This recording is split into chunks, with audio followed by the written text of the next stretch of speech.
When you did your tour, it was at a 6-foot height, is that Yes, sir. right? Okay, say when you came up 18th Street, where in the street, from the west side to the east side to the west side is that? Basically in the middle of the street, sir. Okay, and so I'm thinking, basically, if you're at 18th and Columbia, the most obvious place to look at this is basically in front of Starbucks. I mean, if you stand in front of McDonald's, you won't even see the roof of McDonald's. And I'm just wondering, when you stand at the northwest corner in front of Starbucks, then what does it look like? The very beginning of the flying around was at that location. It was looking at Starbucks. Right, right. Well, And that is, yeah. when you're standing there as a pedestrian, looking at the church, that is the place, that's where the most of the mass of the hotel is. That's correct. Right. Can that be put But that online? is intentional. You put that online? Keep it toward the 18th Street side, Fly by. behind the church, and away from the residential area further south, east on Champlain and south on Champlain. So that is where the mass of the church is. When you're the way the streets turn though, when you're coming across Adams Mill, around Starbucks, you're basically looking kind of down 18th Street. You know, the church does not have a very frontal view as a pedestrian or vehicular. I mean, you have to be walking, you know, there is no, thank you, Emily. I mean, so if you're coming down across Adams Mill, when you come to this light, you're looking down here. You would, you know, this is the place where the most of the mass of the building is. And if you're here and over here and you look down the alley, you'll see the mass of the church. I mean, I'm sorry, the mass of the hotel. Again, very purposefully on this part of the site, because it has the least impact, I think, and we're in agreement with HPRB, the least impact to the church and the least impact to the residential community, which is this way. Okay, well, I mean, the real issue here is that it's very hard to perceive what this thing's going to look like by any sort of two-dimensional, you know, representation. My feeling about this is I'm not against development. I like the green aspects of the building. My feeling is it's just humongous, and it could be reduced without these people losing money. I was approached originally to try to get some help with the cook school that we're working on. I was very encouraged. Then I started to see that there was a lot of deception going on from the relative height of the building relative to the building to the east. The fact that you know, after asking for it to be reduced in size, they reduced it 2 feet, I feel is disrespectful to the community. And all I'm saying is, I think it could be reduced in scale. The fact that the entrance is nominally on Euclid Street, we all know where all the traffic is going to be. It's going to be down there. And you know, and of course the 13 feet down, again, it's a deceptive you know, practice. I understand it's legal. I'm just saying, you know, you guys are using, you know, the legal zoning laws to really present something that's very hard to perceive until it's done, and then it's going to be obviously too late. All I'm saying is, I'd like it to see it scale down. Thank you. I've seen hands going up. The young lady in the back, and then the gentleman to your right, and then this gentleman in the hallway. And ma'am, I see you. I haven't forgotten you, okay? But he had his hand up earlier. Go ahead, please. Hi. Just going off of this very passionate dog walker you mentioned about local. I'm surprised there isn't more discussion about what this will do to local business. As a local business owner myself, that's very concerned with driving foot traffic to the wonderful businesses along 18th Street and concerned with the vacancies along 18th Street. This will do wonderful things. There's so much concern with bringing a big corporate giant in here, but that will just do better the community and the local entrepreneurs and business owners.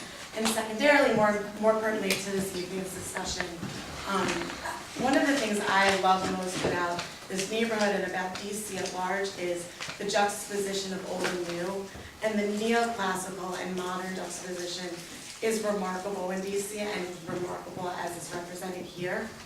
And I'm surprised more aren't embracing that. as the way the city is being shaped and the way it's moving forward and developed in various emerging corridors.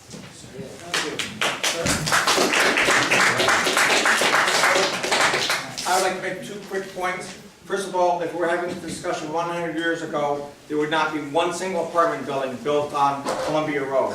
From the Wyoming on, it would not be built. Not one single tall building would be built because it would be obtrusive. And that would be the discussion we'd be having tonight, because it would not be fitting in with the historic, quote-unquote, buildings. And they would not, they were all houses.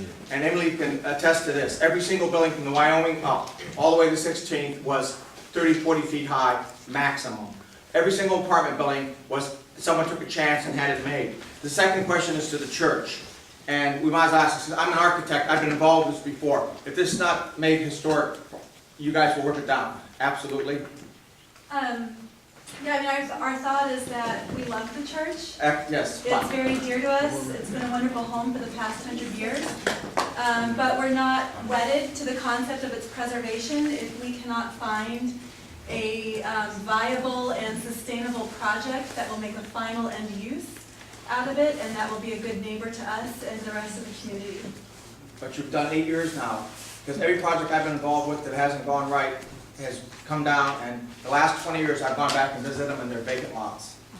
And it just, that is a matter of, it's not a threat or anything, it's just a matter of fact. And it's an unfortunate fact, but you sustaining the church is astronomically expensive. Indeed. Yes, and that's what everyone seems to miss here, that this is a win for the neighborhood in 2 ways, that we desperately are trying to help the neighborhood and no one seems to realize that. Yeah, so, thank you. Sir? I live at the end of the alley that looks directly at the church. From the front of my house is on Ontario Road. And everybody here is not focusing on the issue that you asked them to limit it to. So maybe the real question is there going to be another opportunity to discuss the merits of the project and the effect on the community? Yes, absolutely. Okay. At least 50 times. As to the effect on the historic structure, there are all kinds of historic structures. There are facades only, and then there is this church, which is really unique. It's got, looked at basically at 3 different sides. The only side that it isn't looked at is on the alley abutting the structures on 18th Street. There's a parking lot behind it. It's been there since I've been in the house since 1994.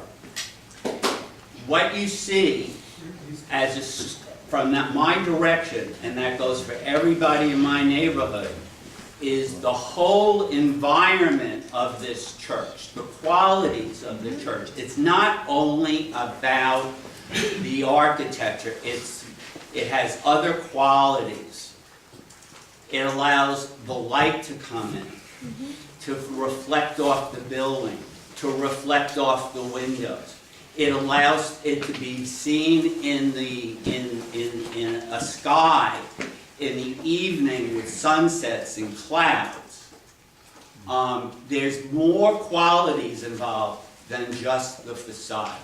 Plus, and now if you're going to talk about the concept for the building, it does dwarf over the building. If people are familiar with Red Lion Road down near GW, it looks like, something sprouted out from those buildings but the only thing to preserve was the facades. Here it's different. This building is different than facades. And you can't view the facade of the church from downhill on Euclid Road with this tower sticking out. So I just want people to focus on there's more than material. There's more qualities to a historic structure than just the facade. Thank you. Thank you. Is there anybody on this side of the room that hasn't spoken yet? Josh Gibbs. I want to try to limit this to the subject, which is keeping the church, and I just want to reiterate what many other people have said. This is not a charrette. This is not let's sit around and decide if there's an organic beet garden on one floor and a bowling alley on the other. The decision tree is either we take the hotel, which means we get to keep the church, we get the foot traffic, we keep away a bunch of putting residences there, the original plan, which would have brought a ton of cars to the neighborhood. Don't look a gift horse in the mouth. The decision tree is we either keep the church, get the hotel, and I think the neighborhood really wins, or quite potentially it all goes away. The hotel goes away, the church building goes away. We could have a Walgreens. Walgreens is desperately looking to come to Adams Morgan. They can't find a space big enough. Guess what space would fit a Walgreens really swell? The former church location after we get it demolished. So I just focus up here, Dan. You know, it's not public property, it's private property. I think you better than So- CDS though, right? Taking public dollars. So Public dollars. just think about it. The decision before us now is if we get the church landmark as part of the hotel project, we get to keep it. The other road, you don't want to go down. We don't know the other. We don't know. Guys, one at a time.